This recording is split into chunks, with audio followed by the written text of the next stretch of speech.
On the surface, esports is a dream come true. Big prize pools, fame, and a career playing the game you love. But beneath the glittering exterior lies a harsh reality for many Fortnite pros. Esports organizations promise the world, but often deliver far less, leaving players trapped and exploited. In this video, we'll explore how 99% of Fortnite pros are scammed by their org. Fortnite is unique in the esports world because of its incredibly young player base. Take, for example, players like FaZe High Sky, who were signed by FaZe Clan at the age of 13. We are all so excited to meet you and to have you on the squad. His signing stirred controversy due to age restrictions on Twitch and the legality of his contract. These young talents are incredibly skilled but often lack experience in business and legal matters. They're excited, passionate, and eager to jump into the pro scene. Unfortunately, this makes them prime targets for organizations looking to take advantage. One of the most significant issues plaguing the esports industry is the unfair revenue splits outlined in player contracts. These agreements often allow organizations to take a disproportionate share of a player's earnings, including tournament winnings and sponsorship deals. While organizations may provide support and resources, the scales are frequently tipped heavily in their favor, leaving players with far less than they deserve. It was a situation. We got into a house that was didn't have internet, and we had to leave the house. And Peterbot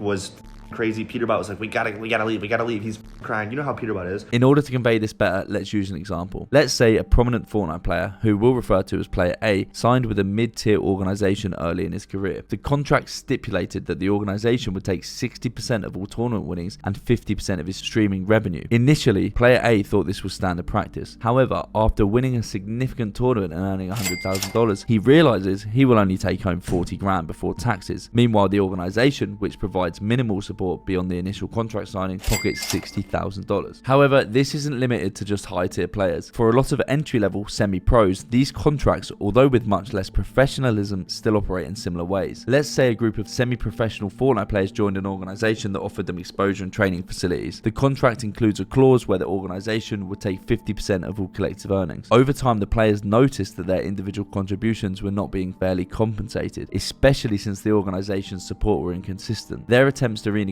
were met with threats of legal action due to the binding contract. But that's just one piece of the puzzle, and it becomes a lot more devious the further you dive in. Whilst unfair contract splits tend to prey on players who lack experience and in some cases common sense, there are some cases where the orgs simply don't play fair. Back in 2022, I signed to the Cartel Esports. They were supposed to pay me £1,700 a month, and I signed the contract. A month after signing the contract, the owner claimed that he was very sick with cancer and he was going to die. But he assured me that the insurance payout and all these other payouts he was going to get were to be given to his son, and his son would continue to run the esports scene. After 2 to 3 weeks, I begged him for my money and he ended up paying, but no one else got paid. I'm talking 10 or 15 people getting scammed. Both of these figures, the father and his son, disappearing from esports forever. It did turn out that he wasn't actually sick and he was a huge scammer in Europe. But it doesn't stop there. Some of your favorite players have been scammed thousands, if not tens of thousands, from orgs that you thought were trustworthy. A recent and glaring example of this problem involves the esports organization Galaxy Racer. In July 2024, reports surfaced alleging that former GXR players and staff had gone unpaid for several months. This isn't just about unfair revenue splits, it's about players and employees not receiving any compensation for their work. Former GXR player Queasy, a well-known Fortnite professional, publicly stated that he hadn't been paid for these services. Other prominent players such as Malibuka echoed similar concerns. These players competed at the highest levels, bringing significant attention and prestige to the organization. But again, it doesn't stop there. The popular Team Agent has been in the spotlight recently for allegedly missing payments to players such as Peterbot and Bucky. Team Agent came at the esports scene in a unique way, forging a content house with the players. This means that the players were getting more than just their salary. These efforts greatly benefited the brand of Agent. However, it became quickly apparent that things were spiraling downhill. See, the salary payments from this organization were not coming from a big corporate company. Instead, they were being paid for by one man, Agent Rad. Now, without speculating too much, as the details of the situation aren't very clear, players claim that these missed payments were due to Rad being in too much debt, and that is something we see a lot of in the esports scene. An individual with a decent sum of wealth decides that they want to start an esport team, but find that the challenges and unexpected costs cause payments to become delayed and in most cases completely missed. Dude, it's actually crazy. I actually thought of him as like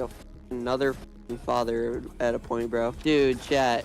Rad turned down an offer that would have got me, Kwani, and the whole entire ESL team $37,000 each for attending the ESL tourney.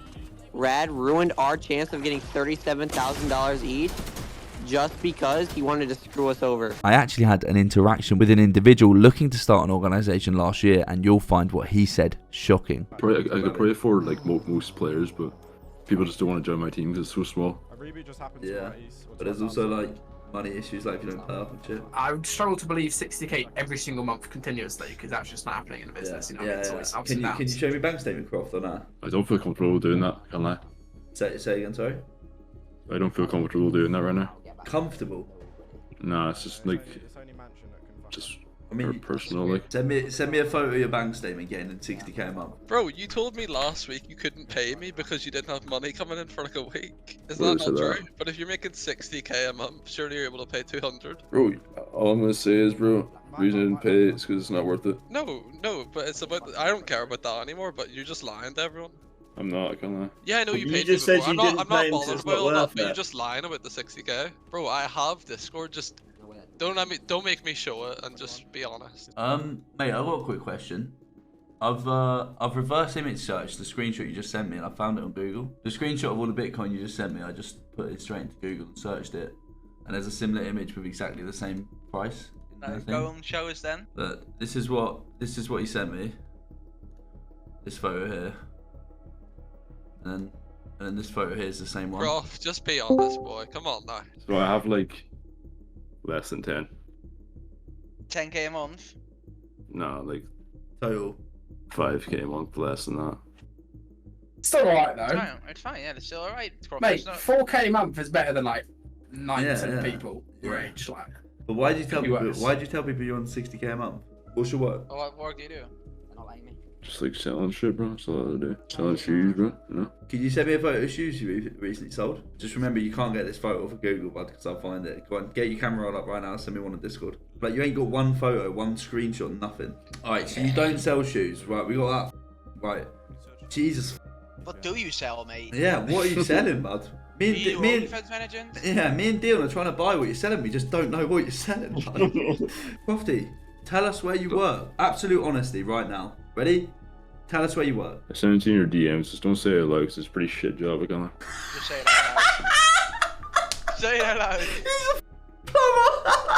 Plumber? Yeah, bro. What the that's not a shit job. That's So you went, mate. so you went from Right, owning it's not. Right, Mate. first of all, plumber is a very good job. It's a Mate. good career. It's got good money in Mate, it, right? being a plumber is fucking good money if you... Did he leave cool? No, he ain't. No. No, being a plumber is brilliant money if you make your own dough. Tap. It's a vacuum breaker. Wait, Center's set facet. Gooseneck, bud. Right, what do you actually do for work, bro? So I'm a plumber. I'm mom's life. I'm a plumber. I don't know why I'm still here.